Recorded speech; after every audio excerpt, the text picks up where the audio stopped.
हमें तो ये कहा जाता था कि देखें जी ये यहूदी लाबी है और ये तो आज मुझे बताएं कि क्या वो जो बात है यहूदी लाबी वाली, सबसे बड़े यहूदी लाबी तो ये निकले क्योंकि ये ट्रम्प के साथ खड़े हो गए और इसराइल का जो प्राइम मिनिस्टर है वो भी उसके साथ पीस आप ये नेतन्याहू जिस बोर्ड में शामिल होगा वो पीस बोर्ड होगा, वो पीस लाएगा मुल्क दुनिया के अंदर। मुझे तो हैरत हो रही है बहुत। इन्होंने तो साबित कर दिया कि ये जो पार्लियामेंट ये रबर स्टैंप है इसकी कोई वक़्त नहीं है और एक तो ये चीज साबित हो गई। दूसरा ये कि ये इख्तियार इनको किसने दिया है कि कल आपने ट्रम्प की जो स्पीच है ये यहाँ पे कौम को धोखे में न रखे। ट्रम्प ने कहा है कि हमास भी खत्म होगा और क्या है दूसरा वो दोनों हिजबुल्लाह कहते दोनों खत्म होंगे और इसमें पाकिस्तान हमारी मदद करेगा। मेरे ख्याल से इनको शायद या तो इन्होंने सुना नहीं होगा या तो जो ट्रम्प कहता है ना नहीं पाकिस्तान का तो उन्होंने जिक्र नहीं किया उन्होंने जी मैंने खुद सुना है। मैंने नहीं सर उन्होंने कहा मैं सुनवा भी देती हूँ दोबारा आपको। खबर चला के उन्होंने कहा है कि मिडिल ईस्ट के से कुछ बाहर के मुल्क भी हैं जो हमारी मदद करना चाहते हैं। पाकिस्तान का नाम नहीं लिया, वो इंडोनेशिया भी हो सकता है।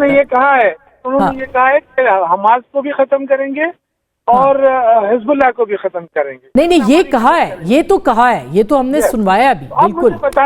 अब मुझे बताएं कि ये कोई इनकी चॉइस होगी कि हम ठेकेदार लोग हैं हम ठेके करेंगे, बाकी जो है ना आप जो करना चाहते हैं करें उनके साथ। ये कौन सा मतलब कुछ क्या तरीका है? मुझे तो समझ इससे नहीं आ रहा है कि देखें अगर कुछ भी हो किंतु कम से कम पार्लियामेंट को एतमाद में ले लेना चाहिए। तो आप इसको अपनी पार्लियामेंट को आप अहमियत नहीं दे रहे हैं। आपने जो फैसले किए हैं उससे क्या मतलब पूरे पाकिस्तान के अवाम के जज्बात को ठेस पहुंचाइए। हम तो अब देख कश्मीर हो गया, फलस्तीन हो गया, इससे जज्बाती वाबस्तगी इसमें कोई पार्टी पॉलिटिक्स नहीं है। तो मेरा ये ख्याल है कि हमें तो ये कहा जाता था कि देखें जी ये यहूदी लाबी है और ये तो आज मुझे बताएं कि क्या वो जो बात है यहूदी लाबी वाली, सबसे बड़े यहूदी लाबी तो ये निकले क्योंकि ये ट्रम्प के साथ खड़े हो गए और इसराइल का जो प्राइम मिनिस्टर है वो भी उसके साथ पीस आप ये नेतन्याहू जिस बोर्ड में शामिल होगा वो पीस बोर्ड होगा, वो पीस लाएगा मुल्क दुनिया के अंदर। मुझे तो हैरत हो रही है बहुत। अच्छा या तो ये इसका आप जवाब देंगे या मैं क्विकली छोटा सा जवाब देना चाहूँगा। देखिए ना यही मसला है कि अभी तक कोई चीज़ हुई नहीं है और जो तोक इनके गले में लटक रहा है यहूदी लाबी का, इन्होंने वो उतार के फौरन हमारे गले में डाल दिया। ये तो कोई तरीका ही नहीं है। मतलब आप पहले देख तो लें कि हम कर क्या रहे हैं। आप चाहते हैं कि फ़लस्तीन में लड़ाई चलती रहे, आप चाहते हैं कि वहाँ पर ये जंग बंदी जो है ये ना हो, आप चाहते हैं कि वहाँ पर अमन ना हो। पाकिस्तान तो इसके साथ खड़ा है। मैंने रिपीट किया कि हमारा रियासती स्टेटमेंट और रियासती पैगाम यही है कि हम 1967 से पहले की सरहदात के साथ खड़े हैं। फॉरेन ऑफिस ने कल ये पर अमन के लिए खड़े हैं। फॉरेन ऑफिस ने कह दिया है और ये लोग कहते हैं कि यहूदी ये किसी तरीके से जो इनके माथे पर वो टैग लगा हुआ है वो यहूदी लॉबी का, वो ये उतार के ये किसी और के गले में डालना है। मैं दोबारा आपके पास आती हूँ, मैं शामिल कर लूँ दो और भी गेस्ट। जी समझाने की कोशिश कर रहे हैं ना, इनको ये पता होना चाहिए कि उस पीस बोर्ड का बाकायदा एक कायदा कानून बनाया गया है कि उन्होंने करना क्या है। ऐसा नहीं हो सकता कि वहाँ जो लोग आधे कहेंगे जी हमने ये करना है, आधे कहेंगे हमने ये करना है। ट्रम्प ने बड़े वाज़ेह तौर पे कहा है कि हमने हमास को भी खत्म करना है, हिजबुल्लाह को।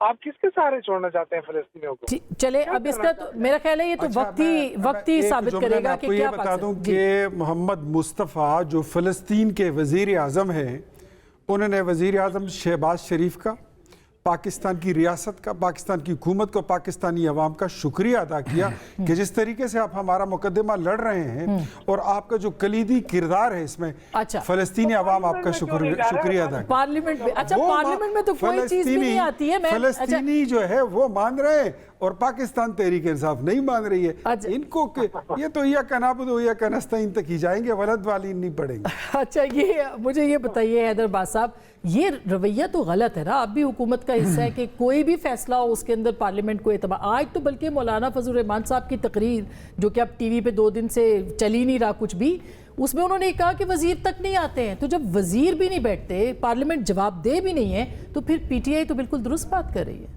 देखिए पार्लियामेंट को फाल होना चाहिए और बिल्कुल होना चाहिए। और हमने तो गिलानी साहब जैसा वजीर आज़म देखा जो कि रोज़ पार्लियामेंट आते थे اور ویسا وزیر اعظم شاید ابھی تک اس کے بعد بدل چکے ہیں، نہیں آ پایا۔ جہاں تک رہ گئی غزہ کی بات، تو اس تیزی سے بدلتی ہوئی دنیا میں جہاں پر اس کے پولیٹیکل ڈائنامکس بڑی تیزی سے تبدیل ہو رہے ہیں، پاکستان کو ایک بہت ہی مخصوص اور جداگانہ سیاسی حیثیت مل رہی ہے دنیا میں، اور پہلی بار ایسا ہوا ہے کہ شاید فلسطین کے سبجیکٹ کے اوپر ہماری عوامی امنگیں ایک طرف، مگر ہمیں ایک رول مل رہا ہے۔ پرسوں میں اپنا کینیڈا کے وزیر اعظم کی تقریر سن رہا تھا، تو انہوں نے ایک بڑا تاریخی جملہ کہا اس میں، جو میں کوٹ کرنا چاہوں گا، that if you are not at the table, if you are not at the table, that means you are on the menu.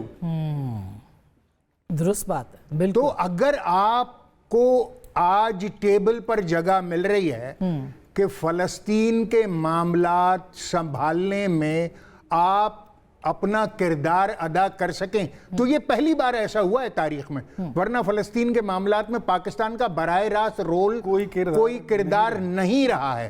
تو اگر آج دنیا نے آپ کی سیاسی اور فوجی حیثیت کو تسلیم کیا ہے، اور ہندوستان کی عبرتناک شکست کے بعد جو سی ڈی ایف کی سربراہی میں ہم نے دی ہے پاکستانیوں نے، اگر آج آپ کو اتنا بڑا بریک تھرو ملا ہے تو شاید یہ خوش آئند بات ہے، اور پاکستان کی جو اسٹیٹڈ پوزیشن ہے یہ فلسطین کو شیپ اپ کرنے میں بہت اہم ثابت ہوگی۔ یہ ڈیفرنٹ اینگل ہے۔ قاہرہ صاحب آپ کا سٹانس بھی لے لوں، جی قاہرہ صاحب، رضا ربانی صاحب کا سٹیٹمنٹ تو آپ نے دیکھا ہوگا، انہوں نے بھی یہی اعتراض کیا ہے۔ سر بہت شکریہ۔ دیکھیں، جہاں تک اس ایشو کے اوپر اعتراض ہے اپوزیشن کا، اعتراض تو ہر حال میں ہونا ہے، وہ بہت ہی اچھا کام ہو پھر بھی اعتراض ہوگا، اچھا نہ ہوگا پھر بھی اعتراض ہوگا۔ سو اپوزیشن کے اعتراض کو تھوڑی دیر کے لیے ایک سائڈ پہ رکھیں۔ میں حیدر عباس کی بات کو سیکنڈ کرتے ہوئے آگے بڑھوں گا، کیونکہ انہوں نے جو بات کہی ہے میں اس کو سیکنڈ کرتا ہوں۔ گزارش یہ ہے کہ کیا ہم دنیا میں کسی ڈکٹیشن والی پوزیشن پہ ہیں؟ آج دنیا میں ہم اتنے طاقتور ہیں کہ لوگ ہماری رائے کو مانیں گے، پہلے ہم انہیں ڈکٹیٹ کر پائیں گے؟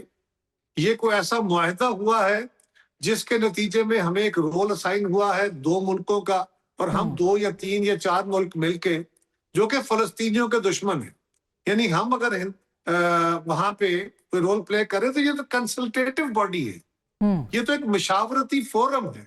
اس فورم کے اندر آپ جائیں گے، اور آپ نے اگر فلسطینیوں کا مقدمہ لڑنا ہے تو اس فورم پہ بیٹھے ہوں گے تو مقدمہ لڑ پائیں گے نا۔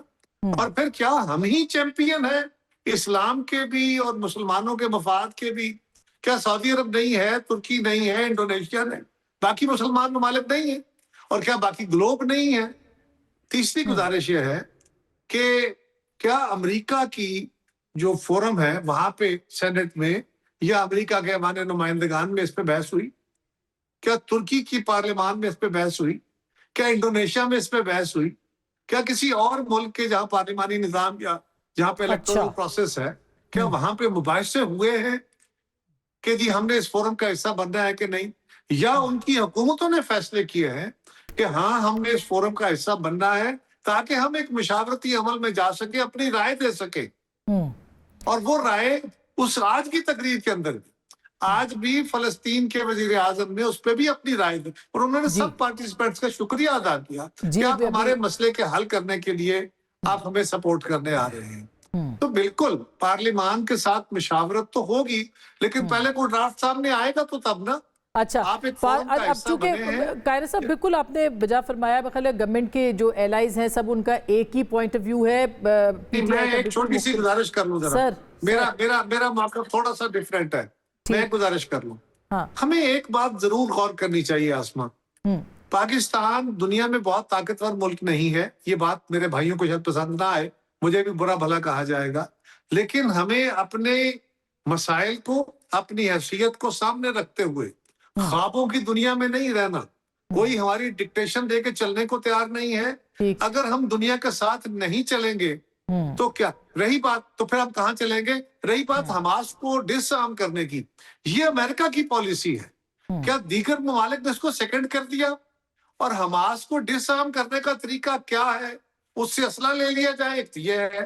दूसरा, ये भी दुनिया में एक तजवीज है कि हमास को बाकायदा फलस्तीनी अथॉरिटी की फोर्स के तौर पे इनकी एक फोर्स बन जाए, वो एक पुलिस फोर्स या एक फौज की तरह का इदारा वो बना दिया जाए और वो उसमें बदकम हो जाए। ये भी इस तरह के मल्टीपल वो जो आपने कहा कि हम इस पोजीशन में नहीं है कि डिक्टेशन दे सकें, ये तो अब ये अमेरिका ने फैसला करना है। ट्रम्प साहब ने अपनी जाती ख्वाहिशात की एक पैरेलल ऑर्गेनाइजेशन तो खड़ी की है। अपना फैसला करके अमेरिका अपना फैसला करके अकेले उस पर अमल दरामद कर सकता है। क्या इन सारे ममालिक ने अमेरिका को ये इख्तियार दे दिया है? अच्छा कायस साहब, बिल्कुल ये इम्पोर्टेंट बात है, ये सर ये अहम बात है। मैं एक छोटी सी ब्रेक लेना चाहती हूँ। अभी ये हुआ कुछ नहीं है, और हम इसको अगर मुबाहिसे में लेके आएंगे तो ये एक नुकसानदेह नेगेटिव अमल है। ठीक है, मगर बहरहाल अगर आप भी अपोजिशन में होते तो ये सवाल तो जरूर उठाते कि इस मामले को जो है वो पार्लियामेंट में होना चाहिए था कि नहीं। एक छोटी सी ब्रेक लेनी है। एक मिनट और सर मुझे ब्रेक, दुनिया में सर मैं ब्रेक के बाद आती हूँ। हसास मामलात हैं क्या ओपन फोरम पे डिस्कस होते हैं, या आप दुनिया का कोई अलग मुल्क है, अलग पार्लियामान है, यहाँ हर चीज वहाँ डिस्कस करके जाना है? दुनिया में बहरहाल लेकिन पार्लिमानी जमहूरियत के अंदर आप रजा रब्बानी साहब ने कहा है आप कितनी जमात के, आप उनसे इख्तिलाफ मैं रजा रब्बानी साहब को मैं उनको नहीं कह रहा, मैं तो ये कह रहा हूँ दुनिया के हर जगह पे फोरम मौजूद है ना। अमेरिका है, टर्की है, इंडोनेशिया है, बाकी ममालिक है, क्या वहाँ डिस्कशन हुई है? राइट कायस साहब, मैं छोटी सी ब्रेक लेती हूँ। ब्रेक के बाद सर आते हैं इसके ऊपर, इस पे बात करते हैं मजीद, और साथ में 18वीं में एक दफा फिर जेर बहस है क्यों, क्या रोल बैक हो रही है? ब्रेक के बाद